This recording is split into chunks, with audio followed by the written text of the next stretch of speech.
উগান্ডায় একবার এক চোরকে সামান্য ম্যানহোলের ঢাকনা চুরির অপরাধে মৃত্যুদণ্ড দেয়া হলো। তখন সে চোর তার শেষ ইচ্ছা হিসেবে দেশের প্রধানমন্ত্রীর সাথে দেখা করার সুযোগ চাইল। যখন তাকে প্রধানমন্ত্রীর কাছে নিয়ে আসা হলো, তখন সে প্রধানমন্ত্রীর উদ্দেশ্যে বলল, স্যার, আপনার সাথে দেখা করতে চাওয়ার একটাই কারণ, তা হলো আমার কাছে এমন একটা গাছের বীজ আছে যে গাছটা মনের সব ইচ্ছা পূরণ করতে পারে।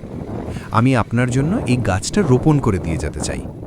প্রধানমন্ত্রী তাকে জিজ্ঞেস করল, তোমার চারা লাগাতে কতদিন লাগবে? চোর উত্তর দিল, এই তো স্যার 7 দিন। 7 দিন পর তাকে আবার মন্ত্রিসভায় হাজির করা হলো। একজন জিজ্ঞেস করল, তোমার চারার কি খবর?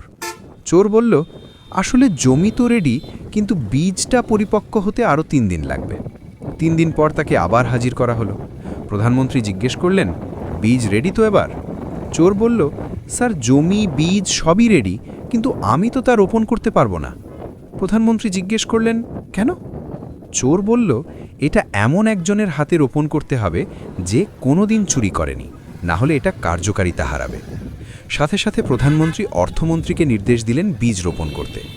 অর্থমন্ত্রী কাচুমাচু হয়ে বললেন, স্যার, সারা দেশের অর্থ নিয়ে আমার কাজ, এত কাজের মধ্যে 2-1টা তো এদিক সেদিক হতেই পারে। এরপর প্রধানমন্ত্রী নির্দেশ দিলেন পরিবহন মন্ত্রীকে। পরিবহন মন্ত্রী কাচুমাচু হয়ে বললেন, স্যার, কত কত গাড়ি ঘোড়া আমার প্রতিনিয়ত অনুমোদন দিতে হয়, এর মাঝে তো 2-1টা এদিক সেদিক হতেই পারে। এরপর প্রধানমন্ত্রী নির্দেশ দিলেন পররাষ্ট্রমন্ত্রীকে। পররাষ্ট্রমন্ত্রীও কাচুমাচু হয়ে বললেন, স্যার, এত দেশের সাথে যোগাযোগ, এত দেশে যাওয়া আসা, বাণিজ্য লেনদেন, এর মধ্যে তো আমারও 2-1টা এদিক সেদিক হতেই পারে। প্রধানমন্ত্রী এরপর যাকেই বলেন সেই এদিক সেদিকের দোহাই দিয়ে এড়িয়ে যায়।